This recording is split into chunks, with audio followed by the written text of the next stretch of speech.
In today's video, I will give you a few tips that can help you to improve your code. Let's start.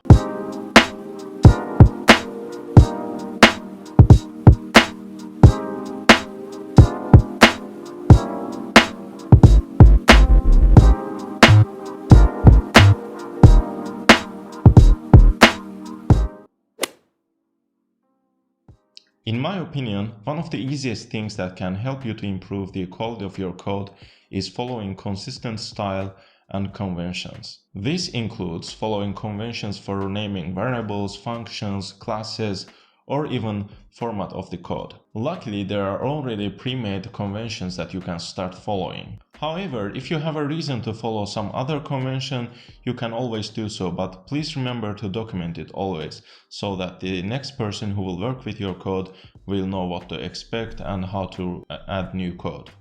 So following a consistent style and convention will help people to know what to expect from your code when they are reading or modifying it. We all are humans, so we can forget something or skip some part while coding. That's why even if we follow some convention or style guides, no one guarantees that there will be no mistake. Therefore, my second advice for you is using static code analysis tools that can detect the issues or even fix them. As you may not always remember to run those tools manually, I would also suggest you setting up some CI pipeline that would automatically run those lint checks and fix the issues when you push new commit or create new pull request. For Android, I like using Detect and KT-Lint, which also does some code complexity analysis and even gives the estimation for the technical depths. Both of these tools are open source and allow some kind of customization as well. So try to run the default static code analysis tool of the platform you use or set up a new one. And don't forget to create CI pipeline that would run those automatic checks. Following consistent architecture and using design patterns is another thing to keep in mind for high quality code. In the beginning, it might be difficult to get used to architectural and design patterns.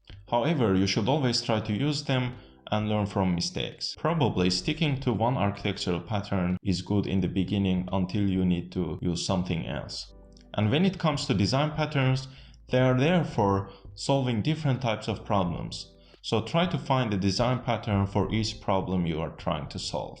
Following consistent architecture and using design patterns will not only help you to keep consistency in your code, but also it will help you to make changes more easily when you need to do so. No matter which platform you use, probably you will be able to find different architectural patterns and opinions about them. You can also read a book called Clean Architecture, which will be useful in your journey. So try to find an architectural pattern that will suit your needs in the beginning, and remember that you can always change them when your application's complexity grows. So far, we talked mostly about the things that affects programming part of the software. However, you should always remember that you are writing a code to solve some type of a problem. At the end, your code needs to satisfy the needs of people who will use your application. Therefore, remember focusing on the actual problem you're trying to solve while keeping the previous points in mind. With that being said, let's move to the next tip. Writing clean and maintainable code is crucial for high quality. To get tips on writing clean and maintainable code, you can read a book called Clean Code.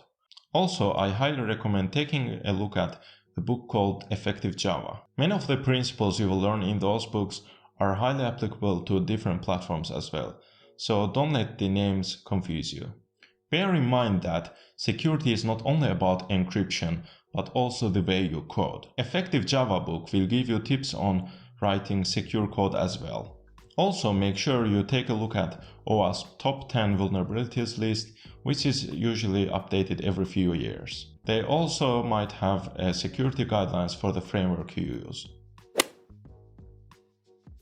So now we know good principles and we have some level of code quality by applying previous points. Let's imagine a few months later we get a requirement change. Of course, we can go ahead and make the changes in our code, but how do we verify that the changes we made didn't break anything?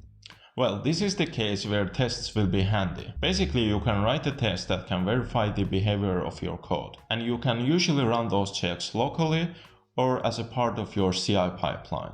Writing tests will also help you to understand how easy is it to use your code. There are different types of tests. If you're a newbie, I suggest you starting with unit tests. Unit testing allows you to test units of your code in isolation. Learning how to write a unit tests will be also helpful when you start writing other types of tests. So make sure to check the unit testing guidelines in the programming language you use. Alright, as I mentioned in the beginning, code quality is subjective opinion. That's why don't be afraid to adjust the guidelines according to your needs. Also, feel free to share your tips on writing high quality code in the comment section below. Thank you for watching and see you in the next video.